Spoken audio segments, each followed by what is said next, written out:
Ito, okay na. Goods na yan, under na yan. Okay na yung Freon. Ito, okay na rin to. Okay na yung Freon. Ito, okay na rin to. Mga na-under na yan. Ha? Naka-off na. Bali ito, kare-repair lang. Ayos na rin. Kinargahan ko.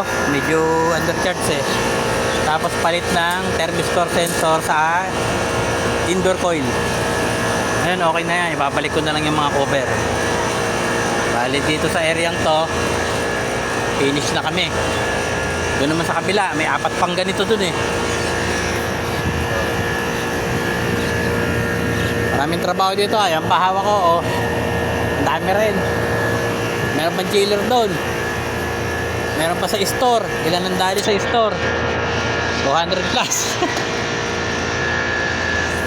Sige mga kamaster, sinare ko lang tong trabaho dito. Medyo masailang din pala to ang daikin na to gawin.